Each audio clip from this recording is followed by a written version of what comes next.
What's up, guys? This is Casey and welcome back to the channel. So today's your stimulus update video. This is going to be a 5-minute brief update, so I want to kind of just jump into this. So Mark Meadows tweeted over the weekend to Nancy Speaker Pelosi and the Democrats that if they really want to help Americans, then they need to pass a relief bill for small businesses and unemployment in addition to assistance with postal funding. Now, if you guys are not aware, there's been a lot of debate and drama recently over the funding of the USPS. There's some concerns by the House of Representatives, who are controlled by the Democrats, that the Republicans may be intentionally defunding the USPS to stop actual mail-in votes. So there's this whole drama behind that.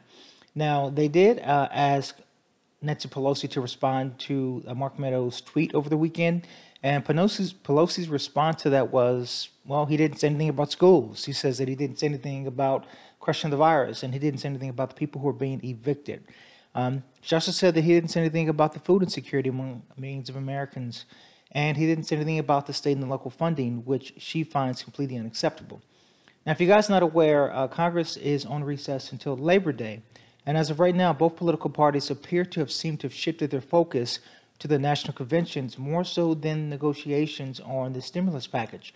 Now, this is a concern for both reasons, because as of right now, we still have millions of Americans who are unemployed, and Congress still seems to be bickering and fighting instead of coming to the table to negotiate. So, as of right now, what's the status of those unemployment benefits and the additional executive orders that President Trump signed a few weeks back? Well, as of now, only one state has said that they're actually paying the new jobless benefits. Very few evictions have been paused, and leading employers have made clear that workers will not benefit from the president's new payroll tax deferral.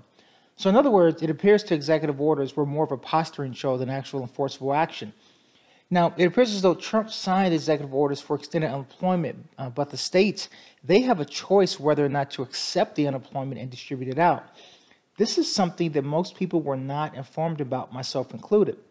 So as of now, only 13 states have been approved to give the enhanced payments, and some, including Montana and Kentucky, they will actually match the $100 that the President Trump wanted to have matched by the states, meaning that the out-of-state workers there could get up to the $400 in enhanced benefits. Now, many of the other states have either said that they are still applying to get the benefits, or they have not specified whether or not they're going to move forward to offer the payments. Now, there's only one state, South Dakota, that has just flat out turned down the jobless benefits altogether. And I'm not sure if it's because they don't think that they're needed or their unemployment rate is low, but South Dakota says, nope, we don't need the unemployment benefits. Have a good day, President Trump. Now, I do think that one of the reasons that Congress may be shifting their beliefs, I should say, that their focus to the elections, is because they think that the economy is improving.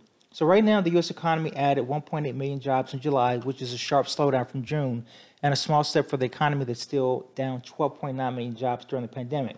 Now, it was the third straight week of unimprovement after the spring lockdown that decimated the labor market, and the July job gain exceeded economists' expectations. And even so, it's still far fewer than the 4.8 million jobs added in June. Now, the unemployment rate itself, it did fall to 10.2%, but it still remains far above the Great Recession high that was reached back in October 2009. So I think the real question is at this point is, what are we going to do with the latest, with the stimulus negotiations? As of right now, Congress just doesn't appear to be on board with willing to negotiate. The Democrats have stated that they want to come down on their original talking point of $3.5 trillion. The Republicans have switched from not only not wanting to move off the $1 trillion, but they now have moved down to just $500 billion, and they don't even want to budge off that right now. And so they only want to basically approve a skinny package, and they don't want to go any further. So it appears to me that the Republicans think that they have all the leverage, and they're just pretty much content with what they've offered. Now, I do want to encourage you guys to hang in there. I know this is very tough. I know that's frustrating. I, like many million Americans and millions of Americans, would like to be able to report to you guys that, we have a stimulus package, that the unemployment benefits have been extended and so forth. But it appears right now that both parties are still posturing over the elections and trying to get leverage over that. So hang in there, guys. I know it's frustrating, but hopefully we get some kind of movement on this. We could hear back anything any time of the day now or the next few days that Congress is to continue negotiations. So it's not yet all a done deal.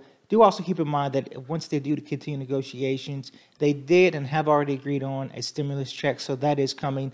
So I think we're just going to kind of continue to, I guess, watch the unemployment numbers and see how things go out from there. So that's the latest. Also keep in mind that President Trump will be announcing probably this evening some latest updates for the pandemic. I guess vaccinations or something to do with some type of breakthrough in testing, or I should say treatment. So we're going to take a look and see how that affects the upcoming negotiations for the stimulus package as well, to see if maybe that will encourage one side or the other to come to the negotiation table more than before. Other than that, we will keep you guys up to date on the very latest as we get more information. We're still in a wait and see until negotiations ramp back up and Congress comes to an agreement. So if you guys haven't already, I highly encourage you guys to subscribe to the channel. Make sure you like the video, and I would love for you guys to comment as well. Let me know what you guys think about what's going on. So other than that, thanks so much for tuning in, and I'll talk to you later. Take care.